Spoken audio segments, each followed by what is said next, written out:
사도행전 2장 14절에서 21절 그리고 뒷부분 42절부터 47절까지를 봉독하도록 하겠습니다. 제가 먼저 2장 14절을 읽고 21절까지 읽고 또 42절부터 47절까지 우리 한 절씩 교독하겠습니다. 베드로가 11사도와 함께 서서 소리를 높여 이르되 유대인들과 예루살렘에 사는 모든 사이 이를 너희로 알게 할 것이니 내 말에 귀를 기울이라.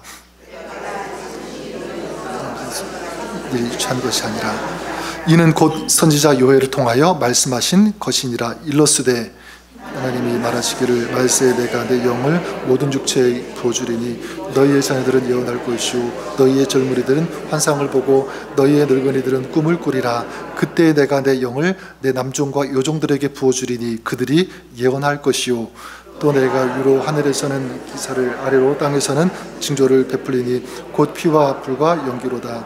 주의 크고 영화로운 날이 이르기 전에 해가 변하여 어두워지고 달이 변하여 피가 되리라. 누구든지 주의 이름을 부르는 자는 구원을 받으리라 하였느니라. 그들이 사도의 가르침을 받아 서로 교제하고 떡을 떼며 오로지 기도하기를 힘쓰니라. 사람마다 두려워하는데 사도들로 말미암아 기사와 표적이 많이 나타나니 믿는 사람이 다 함께 있어 모든 물건을 서로 통용하고 또 재산과 소유를 팔아 각 사람의 필요를 따라 나눠주며 날마다 마음을 같이하여 성전에 모이기를 힘쓰고 집에서 떡을 떼며 기쁨과 순전한 마음으로 음식을 먹고 하나님을 찬미하여 또 온 백성에게 칭송을 받으니 주께서 구원받는 사람을 날마다 더하게 하시니라. 아멘. 하나님의 말씀입니다. 2025년 새해가 시작하면서 제 나름대로 이런 책을 읽어보았으면 좋겠다. 책을 검색을 해보았습니다. 근데 유독 제 눈에 첫 번째 눈에 띈 책이 있었는데 찰스 포스터라고 하는 분이 쓴 길 위에서 하나님을 만나다라는 제목의 책이었습니다. 아직 제가 읽지는 않았는데 그 제목부터 이 저자가 무엇을 얘기하려고 하는지, 뭐를 강조하는지 잘 드러나 있는 것 같아요. 그래서 우리가 걸어가는 길, 이 삶의 여정에서 주님을 만나는 것이 얼마나 소중한지 또 얼마나 중요한지를 이 책에 담지 않았을까, 그런 마음을 생각해 보게 되었습니다. 좀 그런 의미에서 여러분들에게 한번 이런 질문을 한번 드려보았으면 좋을 것 같습니다. 실례가 되지 않다면 여러분들은 언제 주님을 만나셨습니까? 언제 주님을 만나셨나요?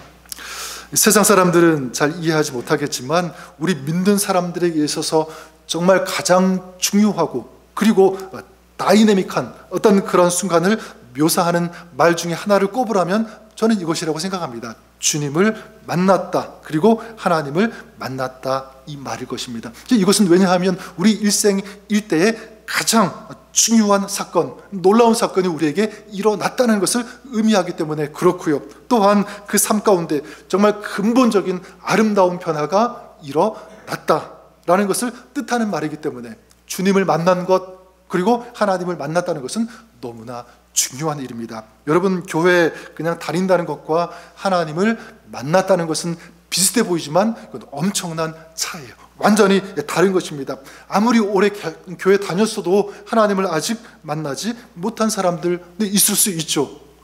심지어 그들 중에는요, 교회 오래 다녔다는 그 이유로 직분을 받거나 리더가 되거나 이런 사람들 있을 수 있고, 그 중에는 신학교까지 다니는 사람들도 어쩌면 있을 수도 있습니다. 제가 이런 이야기하니까 조금 마음이 좀 불안해지시는 분들이 있는지 모르겠습니다. 혹시 내가 주님을 만나지 못한 것은 아닐까? 그러면서 아마 이런 질문도 올라올 수 있을 것 같아요. 그러면 하나님을 만난다는 것은 무엇인가? 하나님을 만난다는 것, 저는 분명히 믿는 것은 우리가 주님을 부르고 영접하고 그 주님을 믿으면 우리 하나님께서 우리를 만나 주시는 줄 믿습니다. 여러분, 하나님을 만난다는 것, 때로는요 마치 이 전기에 감전이 된 것처럼 찌리리 하면서 뭔가 어떤 그런 느낌, 어떤 그런 감정의 체험, 이런 것들이 있어야 하나님을 만나는 것이다라고 생각할 수도 있습니다. 아니면 막 마음속에서 뭔가 불같이 뭐가 뜨거운 것이 확 올라와서 막 뜨거워지는 그런 체험이 있다든지, 아니면 눈물이 난다든지, 혹은 신비한 어떤 음성이 들린다든지, 회개가 막 일어난다든지, 아니면 방언을 한다든지 그래야지 이것이 하나님을 만난 것인가? 이런 생각, 이런 질문 가질 수 있을 것입니다. 근데 여러분, 그런 현상만으로 하나님을 만났다, 하나님을 만나지 못했다라고 말할 수 없습니다. 왜냐하면 하나님을 만나면서 이 체험하는 이 현상은요, 사람마다 다 다르기 때문에 그래요. 다 다르다. 어떤 사람은 아주 격렬하게 뜨겁게 주님을 만나는 그런 사람들이 있죠. 반대로 어떤 사람은 아주 차분하게 조용하게 고요하게 내가 언제 주님을 만났지라고 잘 모를 정도로, 근데 나중에 보면 하나님 만났어요. 하나님이 내 인생 가운데 들어오신 것을 경험하는 그런 사람들 있을 수 있습니다. 자, 그런데 여러분, 하나님을 만나는 이런 현상들은 다 다르지만, 다양하지만 하나님을 만나면 공통적으로 일어나는 현상, 공통적으로 경험하는 것, 이것이 있어요. 그게 뭐냐면 저는 바로 그 사람에게 비전이 주어진다는 것입니다. 누구의 비전이냐면 하나님께서 주시는 비전. 지금까지는 내 인생 내가 계획하고 내가 설계하고 내 맘대로 내 생각대로 그렇게 살아왔다면 주님을 만나면 이게 달라지는 거예요. 바꾸어지는 거죠. 이제는 주님께서 원하시는 그런 삶의 방향을 향해서 나아가는 삶이 되는 것이고, 이제는 내 뜻을 구하는 인생이 아니라 하나님의 뜻을 구하면서 하나님께서 원하시는 그런 삶의 모습으로 나아가는 이런 변화, 이런 달라짐이 일어나는 것입니다. 자, 그래서 여러분, 정말 주님을 제대로 만난 사람은 지금까지는 내 인생 내 멋대로 살았지만, 내 뜻대로 살았지만, 이제는 주님의 꿈을 꾸면서 주님의 비전을 가지고 살아가는 사람이 되는 줄 믿습니다. 성경에 보면 주님을 만난 사람들 공통적인 특징이 다 그래요. 대표적으로 모세가 그 중에 한 사람입니다. 출애굽기 3장에 보면 40년 동안 모세가 광야에서 생활하고 있을 때 하나님께서 이 떨기나무에 임하시게 되는데, 그 떨기나무에 임하시는 하나님을 모세가 만나게 되죠. 자, 하나님을 만난 모세에게 하나님께서 가장 먼저 하신 것, 그것은 바로 모세에게 비전을 주신 것입니다. 출애굽기 3장 10절에 보면 이렇게 말씀하세요. 이제 내가 너를 바로에게 보내어 너에게 내 백성 이스라엘을 애굽에서 인도하여 내게 하리라. 자, 무엇을 주신 것입니까? 비전을 주신 거예요. 애굽에 가서 내 백성을 인도하라, 데리고 나오라고 하는 놀라운 비전을 이 모세에게 주신 것입니다. 이사야도 마찬가지죠. 이사야 6장에 하나님께서 이사야에게 말씀하십니다. 누가 나를 위하여, 우리를 위하여 갈고 내가 누구를 보낼까? 자, 이렇게 하나님께서 물으실 때 이사야가 뭐라고 대답합니까? 하나님께, 여기 2025년 표가 그거잖아요, 그죠? Here I am. 제가 여기 있습니다. 나를 보내소서. 이거예요. 우리 교회 표어입니다. 여러분, 예수님의 이 제자들이 예수님을 만났을 때도 마찬가지예요. 예수님께서 그 제자들에게 어떤 말씀을 주시냐면 이 말씀을 주시지 않습니까? 사람을 낚는 뭐가 되리라? 어부가 되리라. 사람을 낚는 어부가 된다는 건 뭐냐면 굉장한 비전이죠. 비전을 제시하는 거예요. 너의 인생이 이제는 사람을 낚는 어부의 인생이 되어야 된다라고 하는 이 비전 제시인 것입니다. 그런 의미에서 오늘 우리가 읽은 말씀도 이 동일한 이 맥락에서 볼 수가 있는데, 사도행전 2장 말씀, 이 제자들과 그리고 사람들이 예루살렘을 떠나지 않고 주님께서 약속하신 성령을 기다리면서 하나님의 예수님의 말씀대로 모여서 예배하며 기도하는 그런 장면이 사도행전 2장에 담겨 있습니다. 자, 그들이 모여서 예배하면서 기도할 때 그들에게 뭐가 임했습니까? 성령이 임하죠. 그리고 거기에 있던 사람들이 성령의 충만함을 받고 성령의 말하게 하심을 따라서 방언으로 말하는, 자, 이런 일들이 일어나게 됩니다. 자, 그때 다른 나라에서 왔던 그 유대인들이 자기 나라에서 말하는 그 방언, 그 말을 듣는 거예요. 아니, 이 유대인들, 예루살렘에 사는 사람들이 어떻게 자기 나라의 말을 하지? 이상하게 여기고 당황했습니다. 그리고 질문하죠. 이게 어떻게 된 일인가? 혹시 저 사람들이 술에 취한 것은 아닌가? 자, 그러고 있을 때 베드로가 이제 일어나서 전하는 내용이 오늘 말씀 내용입니다. 자, 그런 가운데 있을 때 베드로가 가장 먼저 일어나서 외친 그 말씀이 무엇이냐면 17절 말씀인데요. 우리 한번 17절 말씀 우리 같이 한번 읽어보도록 하겠습니다. 같이 읽겠습니다. 시작. 하나님이 말씀하시기를 말세에 내가 내 영을 모든 육체에 부어주리니 너희의 자녀들은 예언할 것이요 너희의 젊은이들은 환상을 보고 너희의 늙은이들은 꿈을 꾸리라. 즉 무엇입니까? 자녀들은 예언할 것이요 젊은이들은 환상을 보고 늙은이들은 꿈을 꿀 것이다. 예언을 하고 환상을 보고 꿈을 꾸는 것, 이게 조금 다 달라 보이지만 같은 포인트예요. 한 가지를 제시하고 있습니다. 그게 뭐냐면 이 세 가지가 말하는 포인트는 무엇이냐면 바로 비전이죠. 비전입니다. 주님의 비전을 품게 된다는 것. 이제 주님께서 원하시는 것을 보게 되고 이 주님께서 기대하시는 바라시는 것들을 같이 꿈꾸게 된다. 바로 이 현상입니다. 전 여러분들이 주님을 만나시고 주님의 이 비전을 보고 그리고 이 주님의 비전을 품고 나아가시는 또 달려가시는 2025년 한 해가 여러분의 삶, 사역이 될 수 있기를 주님의 이름으로 간절히 축원합니다. 자, 그렇다면 주님께서 우리에게 주시는 비전은 무엇인가? 우리가 품고 살아야 할 그 주님의 그 비전은 어떤 것인가? 좀 두 가지를 오늘 좀 제시하고 좀 말씀을 나누고 싶습니다. 한 가지가 무엇이냐면 먼저는요, 내가 생육하고 번성해야 한다라는 것입니다. 한번 따라서 해볼까요? 생육하고 번성해야 한다. 생육하고 번성함, 이렇게 정의하고 싶은데 이 생육하고 번성한다는 것은 저의 말이 아니라 사실은요, 창세기에 하나님께서 우리 사람을 지으시고 가장 먼저 제시해 주신 비전이기도 합니다. 창세기 1장 28절에 이렇게 말씀하시죠. 생육하고 번성하여 땅에 충만하라. 땅을 정복하라. 바다의 물고기와 하늘의 새와 땅에 움직이는 모든 생물을 다스리라. 가장 먼저 어떤 말씀을 주셨습니까? 생육하고 번성하라. 이 생육하라고 하는 말, 국어 사전 이 뜻을 제가 다시 한번 찾아보니까 이런 뜻을 가지고 있더라고요. 아이를 낳아서 기른다. 아이를 낳아서 기른다. 그래서 생육하고 번성하십시오. 아이를 낳아서 기르십시오. 이렇게 얘기하면 반문할 수 있을 것 같아요.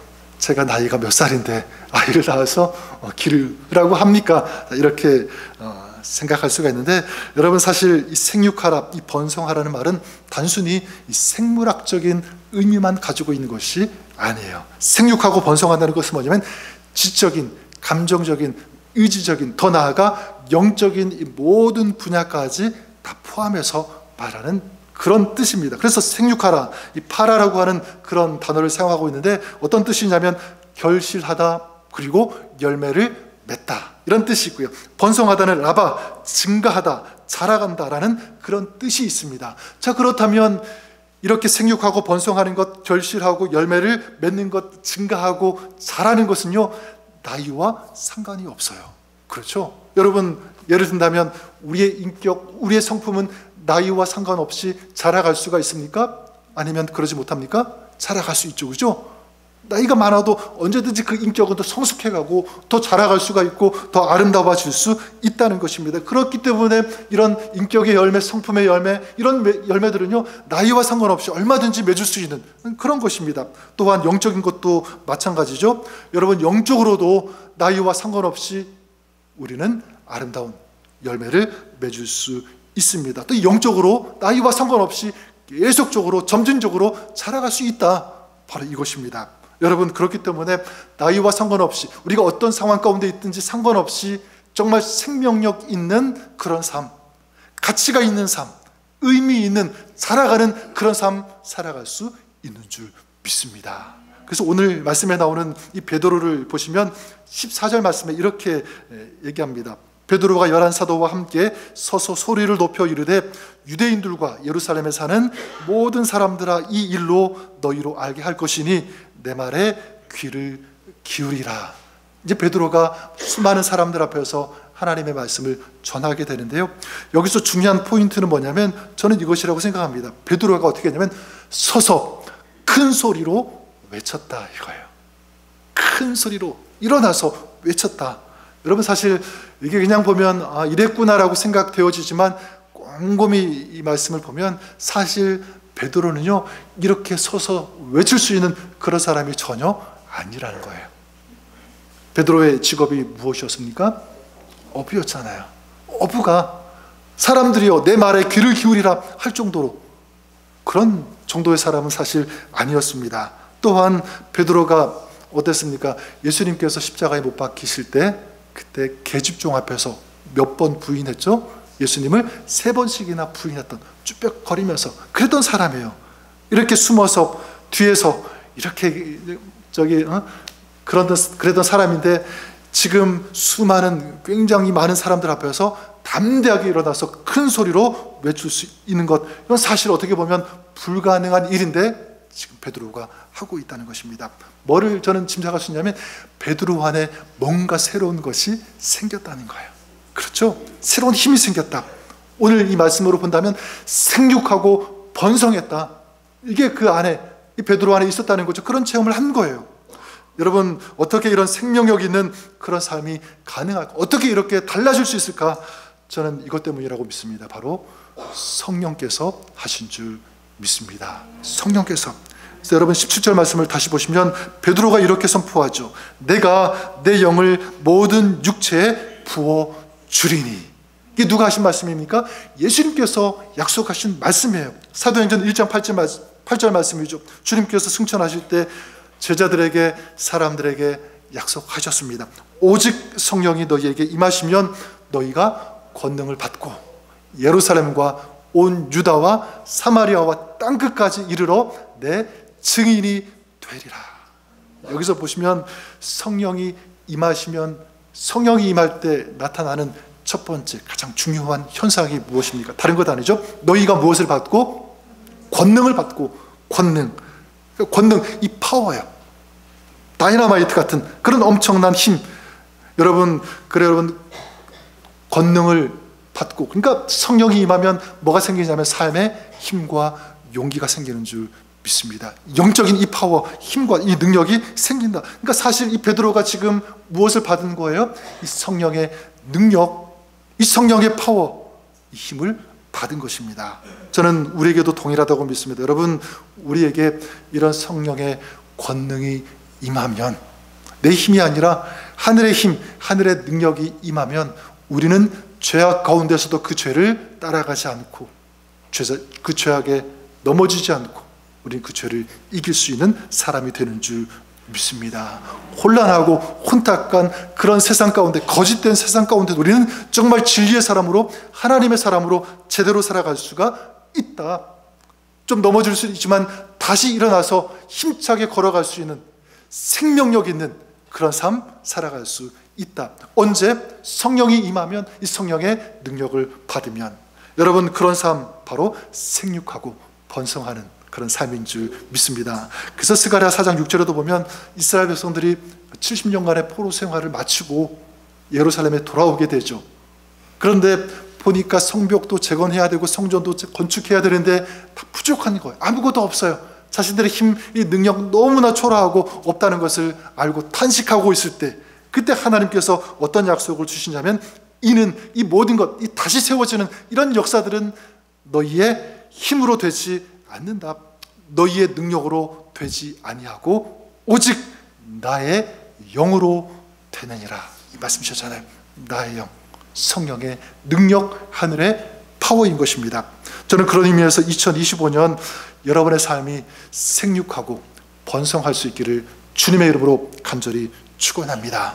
그러기 위해서 여러분 기도하십시오. 주님, 우리에게 힘과 능력을 허락하여 주시옵소서. 내 힘, 내 능력 가지고 우리가 살아갈 수가 없습니다. 성령의 능력을 사모하고 의지합니다. 성령께서 우리 가운데 오셔서 임재하시고 우리를 붙잡아 주시고 능력을 부어 주시옵소서.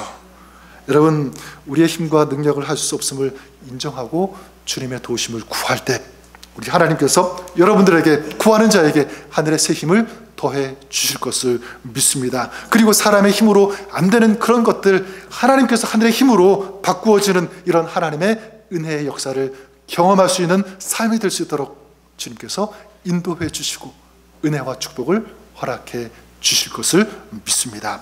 그렇기 때문에 이 성령의 능력이 있는 사람, 이 성령의 능력을 가지고 사는 그 사람은요, 다시 말씀드리지만 죄에 패배하지 않아요. 제가 원하는 대로 이끌려가는 삶 될 수 없습니다. 또한 이 성령의 사람은요, 내 마음대로 살지, 내 뜻대로 하지, 그냥 편안하게 살면 돼, 이런 육신이 이끄는 대로 가지 않아요. 자기 중심적, 자기 감정적으로 행하지 않고, 또한 이 성령의 사람은 삶에 어떠한 장애물이 있다고 할지라도, 비록 그 장애물 때문에 힘들 수는 있지만 거기에서 좌초되어지거나 넘어지거나 포기하지 않는다. 다시 일어날 수 있고 다시 담대하게 용기를 내어서 그 담을 넘어서 뛰어넘어서 나아갈 수 있는, 전진할 수 있는 그런 삶. 어떤 삶입니까? 생육하고 번성하는 삶. 여러분, 저는 2025년 우리 주님께서 이런 삶을 기대하시는 줄 믿습니다. 이런 삶을 살아가시는 한 해 될 수 있기를 주님의 이름으로 축복합니다. 한 가지 더 말씀을 드린다면, 주님께서 우리에게 주시는 비전, 바로 확장되는 삶, 이렇게 말씀드리고 싶어요. expanding 된, 이렇게 설명할 수도 있을 것 같은데, 저는 한 가정의 아버지로서 또 부모로서 우리 자녀들을 볼 때 이럴 때 가장 기쁜 것 같아요. 언제냐면 아이들이 확장되어가는, 오늘 말씀대로 본다면 확장되어가는 그런 모습을 볼 때, 예를 든다면 아이들의 키가 점점 자라갈 때, 지금이야 다 컸지만 어릴 때 생각해 보면 아이가 조금씩 커가는 모습 보면 여러분 어떠세요? 막 기쁘잖아요, 그죠? 와, 이렇게 벌써 컸네, 그런 마음 들지 않습니까? 막 기쁨이 있어요. 또한 기뿐만 아니라 학업적인, 지식적인 관계, 이런 영역이 확장되어 갈 때, 그래서 공부를 하게 되고 또 지식, 이런 범위가 넓혀져 가고, 또 관계, 친구들, 좋은 사람들 자꾸 만나면서 이런 모습들, 그 삶이 점점 이렇게 넓혀져 가는 그런 모습을 보면 참 마음이 흐뭇하기도 하고 대견하기도 하고 기특하기도 하고. 여러분도 그렇죠? 네, 그래요. 거기다가 감정적인 어떤 이 생각의 영역도 확장되는 것을 보면 참 마음이 흡족해요. 아이들이 어릴 때는 자기만 생각하고 받기만 생각하고, 그런 아이가 이제 커가면서 줄줄 아는 그런 아이로 바뀌는 것을 보게 됩니다. 그래서 얼마 전에 또 성탄절 또 연말 되면서 아이들이 엄마 아빠한테 선물을 하나 사주는데, 신발 선물을 사주는, 그 운동화를. 너무너무 기분이 좋더라고요. 그러니까 어려서 그냥 자기만 생각할 줄 알았는데 이제는 제법 컸는지 이렇게 엄마 아빠를 생각하고 남을 생각하는 그런 생각, 그런 감정이 넓혀졌다는 것 보면서 부모로서 너무 기쁜 거예요. 근데 정말 부모로서 기쁜 것은 뭐냐면 저들의 그 영적인 부분이 넓혀질 때 참 기쁜 것 같아요. 더 예배하려고 하고 기도하려고 하고 섬기려고 하는 그런 모습들을 볼 때 이게 진정한 기쁨이 아닌가. 그래서 저는 하나님께서도 우리를 보시면서 저는 그러실 것이라고 생각해 봅니다. 하나님께서 우리에게 기대하시고 기뻐하시는 이 삶의 모습, 신앙의 모습 어떤 것인가라고 할 때 말씀드리면 확장되어지는 것, 확장되어지는 거예요. 어떻게? 여러분, 아까도 말씀드렸지만 우리의 생각, 우리 감정, 이런 부분에서 확장되어야 되지만 더 나아가서 영적인 이 부분에서, 신앙적인 부분에서 넓혀질 때, 확장되어질 때 우리 하나님께서 기뻐하시는 줄 믿습니다. 그래서 여러분, 그냥 주님을 만나지 못한 사람들은 그냥 평생 동안 이 땅의 것만 추구해요. 눈에 보이는 것만, 손에 잡히는 것만 그걸 추구하고 잡으려고 그렇게 살아갑니다. 결국은 허무하게 끝나는 거죠. 그런데 여러분, 주님을 제대로 만난 사람, 주님을 체험한 사람, 그 사람은요 이 땅의 것으로만 만족하지 않습니다. 이 땅의 것뿐만 아니라 영원한 하나님 나라, 보이진 않지만 그의 그 믿음이 그 땅을 바라보는 것, 그 하나님 나라를 보면서 하나님의 그 영광, 그 하나님의 은혜를 사모하면서 그 신앙, 그 삶이 넓어지는 것, 주님의 은혜를 구하면서 주님께 나아가는 정말 멋있는 그런 삶이 되는 줄 믿습니다. 그래서 여러분, 이 땅의 것만 추구하다가 허무하게 끝나는 그런 삶이 아니라 정말 이 땅에서 하나님 백성으로 살아가는 그런 삶, 정말 멋있는 아름다운 삶이 되는 줄 믿습니다. 이게 하나님께서 원하시는 삶의 모습이겠죠. 아까도 광고했지만 어제 저녁 9시 30분 우리 최미상 전사님께서 이제 임종 예배를 마치자마자 이제 편안히 이제 주님 나라에 들어가시게 되는데 참 제 마음으로는 슬펐어요. 오랜 기간 동안 함께하면서 같이 예배했는데, 같이 기도 생활했는데 이제 그런 모습을 볼 수 없다는 그 마음 참 슬펐습니다. 근데 그럼에도 불구하고 제 마음에 큰 감사로 다가왔다는 것은, 그 이유는 무엇이냐면 우리 전사님께서, 하나님께서 원하시는 삶을 사셨다. 그게 제 마음에 밀려오니까 참 위로가 되고 감사가 되었습니다. 우리가 알다시피 전사님 거의 한 28년 가까운 그런 시간 동안 투병을 하셨어요. 근데 제가 볼 때는 그 긴 시간 투병을 하셨는데 전사님은요, 그 질병이라고 하는 거기에 갇혀 있지 않으신 분이었습니다. 그런 삶을 사셨어요. 연약하다는 것 때문에 이 컨트랙팅이라 하나요? 이 내로잉, 슈링킹, 그러니까 점점 가라앉고 쪼그라드는, 갇혀 있는 그런 삶이 되지 않고, 비록 몸은 연약했지만, 근데 여러분 전사님은 expanding, 확장되는 그런 삶을 사셨다라고 생각합니다. 어떻게 해요? 더 예배하고, 더 기도하려고 하고, 또 섬기려고 하는 이런 모습들, 그러니까 정말 그 삶이 아름다운 거죠. 주님께서 원하시는, 기뻐하시는 그런 삶을 사시는 거예요. 그래서 어젯밤 그것도 마찬가지죠. 삶이 이 땅, 제한된 이 땅 그 시간 속에서 영원한, 도저히 측량할 수 없는 하나님의 영광이 가득한 그 나라, 그 땅으로, 그 시간 속으로 들어가시는 거예요. 완전히 확장된 거잖아요. 그렇죠? 넓어진 거예요. 얼마나 감사한지. 저는 여기에 계시는 저 여러분, 우리 모두가 이런 아름다운 익스팬딩이 있는, 확장이 있는 그런 삶이 될 수 있기를 우리 주님의 이름으로 간절히 축원합니다. 여러분, 그래요. 예수님을 믿고 하나님을 만나는 사람은요, 그럴 수밖에 없어요. 그 삶이 변화가 되어집니다. 확장이 일어나요. 저주에서 축복의 인생이 되고, 고아와 같은 쓸쓸하고 외로운 인생 될 수밖에 없었는데, 이제 하나님의 영광스러운 자녀가 되는 신분의 전환, 변화가 일어나는 것입니다. 또한 이 땅의 것만 바라보고 추구하고 쫓아가는 그런 인생이 아니라, 이제 하늘의 것, 하나님께서 주시는 하늘의 양식, 하늘의 축복, 이것을 소망하면서, 기다리면서, 사모하면서 살아가는, 또한 이 땅의 비전만 꿈꾸는 것이 아니라 하나님 주시는 비전을 품고 살아가는 이 놀라운 역사가, 축복이 임하게 되는 줄 믿습니다. 저는 여러분이 그런 삶이 되기를 원하고요. 또 한 가지, 그런 맥락에서 우리가 꾸어야 되는 주님의 비전이 있다면 바로 이것입니다. 나를 통해서 하나님의 나라가 확장되어야 된다. 바로 이것입니다. 나를 통해서 주님을 모르던 사람이 주님을 만나는 거예요. 주님을 알게 되는 것입니다. 그래서 하나님의 교회가, 하나님의 나라가 이 땅 가운데 나와 여러분, 우리 모두를 통해서 확장되어지는 이런 역사들. 오늘 말씀 21절에 보면 베드로가 그렇게 하고 있잖아요.